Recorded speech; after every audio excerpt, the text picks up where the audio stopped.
Hollywood has been the center of the entertainment industry for many years, producing countless movies, TV shows, and other media that have captivated our imaginations. However, in recent years, there has been a shift in the way content is created, and it's all thanks to one thing: artificial intelligence. That's disgusting! On May 2nd, the WGA officially went on strike, and the cities of Los Angeles, New York, Atlanta, and all meccas of film and television production are all completely silent.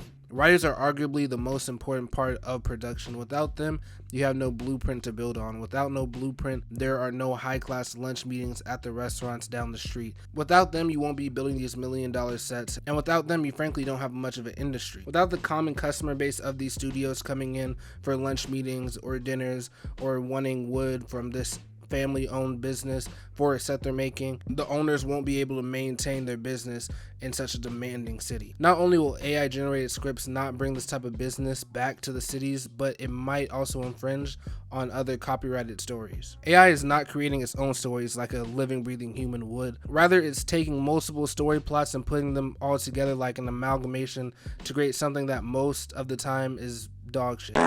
One of the two big demands the WGA is asking for the studios is that AI be banned from writing and rewriting literary content. This in itself should be an easy agreement since the recent blow up of all these AI generated voices. The art has been getting a lot of discourse in the public, leading to the constant chatter of new laws concerning AI and inherent legal trouble it might bring with copyright issues and defamation issues. Wanting to run your business through a robot that has not yet been subject to any laws that will eventually prevent it from creating is not a great way to run your studio with making shows, movies at such a minimal cost. That's also without me saying the stories are just terrible. Or did I already say that? I don't know. They're really bad. The second thing the WGA is demanding is better pay, and that's the usual demand in most circumstances, but if we just look a little closer, they're not just demanding more money, they're demanding consistency.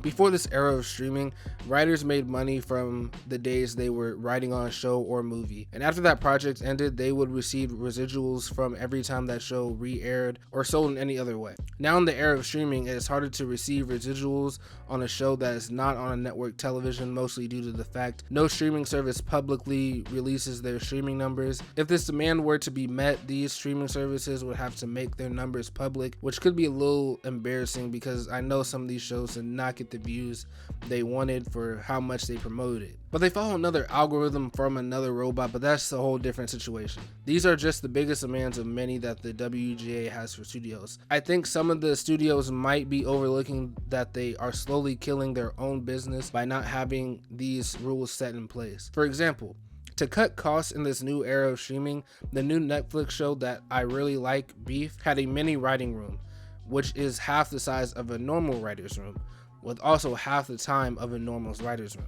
Due to these circumstances, the writers had to leave right before the finale was written. The creator of the show had to end up writing the finale by himself. This is not only unprofessional on the studio side, but it's also self-sabotage. The potential of the writers in that mini room would have eventually matured into a potential show they could have run for you in the future.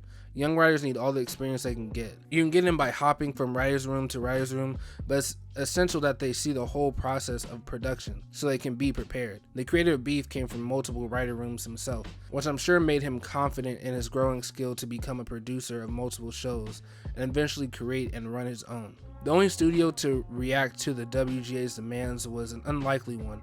David Zaslav, the CEO of Warner Bros. Discovery, recently said, in order to create great storytelling, we need great writers. We need the whole industry to work together. Everybody deserves to be paid fairly. He said a proper resolution would be done in a way that makes the writers feel they are valued, which they are, and compensated fairly. Now, I personally didn't expect this from David because over the past year, he has been known as a penny pincher. He just last year canceled an already made Batgirl film for tax purposes, but besides that, he just seems pretty old school to me. He relies on what works, which is the movie theater and high quality television. He has no desire to explore movies made for streaming services and doesn't see them as the next big thing in filmmaking. He also recently shut down Cartoon Network. I'm not sure if that's like completely true, but if that's true, that's another big knock on him. It was officially announced that COVID is not an emergency anymore, and theaters have been seeing a slight incline in customers over the year. And with this action-packed summer of movies, I think they can see the value in a blockbuster that the writers have been producing for decades. You can help to support the writers striking at the picket lines by donating to the link in the description or pinned comment to help supply food, drink, and other necessities for these writers. Thank you for watching, and if you learned something, don't be afraid to leave a like and subscribe.